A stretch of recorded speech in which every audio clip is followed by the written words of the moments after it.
আজকের ভিডিওতে কথা বলবো ডিজিটাল অ্যাটেন্ডেন্সের অ্যাপসটা নিয়ে। এখন আমাদের স্কুল থেকে যে ডিজিটাল অ্যাটেন্ডেন্সের জন্য স্টুডেন্টের আইডি কার্ড দেওয়া হয়ে গেছে, তাতেও দেখা যাচ্ছে যে অনেক স্টুডেন্টের বা গার্ডিয়ানের ফোনে মেসেজ পাচ্ছেন না, স্টুডেন্ট স্কুলে এলো না এলো না। এই নিয়ে অনেক সময় সার্ভারের ইস্যুতে মেসেজগুলো যাচ্ছে না বা কোনো কারণে মেসেজ যাচ্ছে না। সেটা দেখার জন্য আমরা এই অ্যাপস থেকেও দেখতে পারেন। কি করে দেখবেন তা দেখিয়ে দিচ্ছি, চলুন। প্রত্যেকের ফোনে বা প্রত্যেক হোয়াটসঅ্যাপ গ্রুপে আমাদের এই অ্যাপসের লিঙ্কটা পাঠানো হয়েছে। প্রথমে আপনাদের যেটা করতে হবে, এই অ্যাপসটাকে ডাউনলোড করতে হবে। অ্যাপসটা ডাউনলোড করার জন্য প্রথমে আপনাকে ক্লিক করতে হবে, এই লিঙ্কে ক্লিক করবেন। ক্লিক করলে আপনার প্লে স্টোর বা আপনার অ্যাপ স্টোরে ঢুকে যাবে। অ্যাপ স্টোরে ঢুকে গেল। এখান থেকে আপনাকে এই VSMA স্টুডেন্ট অ্যাপস বলে একটা অ্যাপস দেখতে পাবেন। এটাকে আপনাকে ইনস্টলে ক্লিক করতে হবে বা ইনস্টল করে নেবেন প্রত্যেকের ফোনে। ইনস্টল করার পর এটি হচ্ছে 12 MBর অ্যাপস, 12.40। ইনস্টল করার পর দেখতে হবে আপনাকে যে আপনাদের স্টুডেন্টের আইডি কার্ড যেটা দেওয়া হয়েছে, এই আইডি কার্ডে একটা VSMA আইডি বলে ওখানে আছে। ওই আইডিটাকে আপনাকে কালেক্ট করে রাখতে হবে এবং স্টুডেন্টের জন্ম তারিখ। প্রথমে অ্যাপসটা ইনস্টল হয়ে গেল, এরপরে আপনাকে ওপেনে ক্লিক করতে হবে। ওপেনে ক্লিক করবেন এবং কিছু নোটিফিকেশান পারমিশন চাইছে, সেটাকে আপনি অ্যালাউ করবেন। অ্যালাউ করার সাথে সাথে এখানে আপনাকে একটা লগ ইন পেজ দেবে।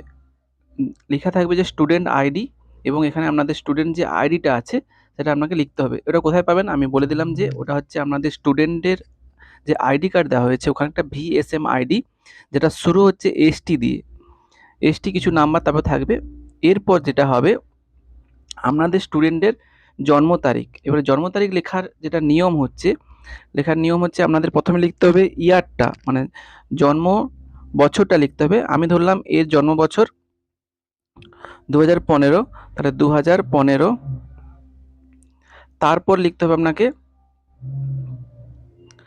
মাস, তারপর আপনাকে তারিখ। লেখার পর এখানে সাইন ইনে ক্লিক করবেন। এবার যদি ফিঙ্গারপ্রিন্ট আপনাদের ডিভাইস হয়, মানে আপনাদের ফোন যদি ফিঙ্গারপ্রিন্ট সাপোর্ট করে, তাহলে ফিঙ্গারপ্রিন্ট আপনাকে অ্যালাউ করতে পারেন বা এনাবল করতে পারেন। আমি করে দিলাম, তাহলে ভবিষ্যতে ফিঙ্গারপ্রিন্ট দিয়ে আপনি খুলতে পারবেন।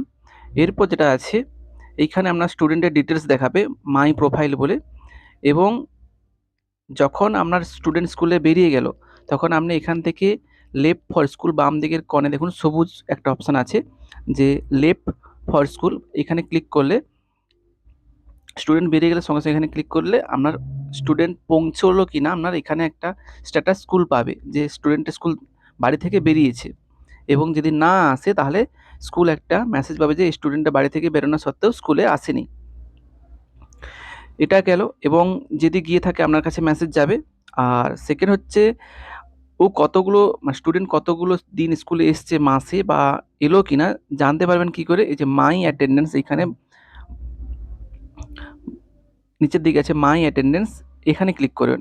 মাই অ্যাটেন্ডেন্সে ক্লিক করলে যতগুলো দিন স্কুলে আসছে সেইগুলো আপনাকে এখানে শো করবে।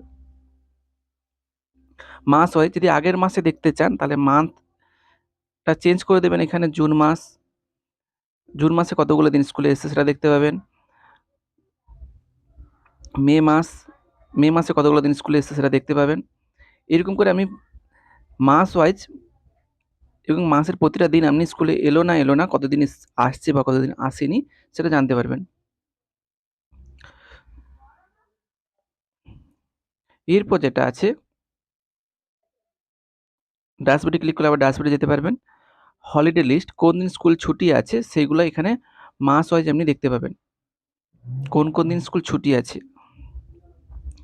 ব্যাক করুন, আবার বাম দিকের কোণে একটা তীরচিহ্ন দেখতে পাবেন, এটাকে ব্যাক করবেন এবং এখানে আপডেট ইমেজ, মানে স্টুডেন্টের ইমেজ বা কোনো যদি স্টুডেন্টের গার্ডিয়ানের ইমেজ আপডেট করতে চান বা আপলোড করতে চান এখানে করতে পারেন। প্রথমে স্টুডেন্টের ইমেজ আপনি আপডেট করতে পারেন, তারপরে ফাদার্স ইমেজ মানে বাবার ফটো এবং মায়ের ফটো আপডেট করতে পারেন।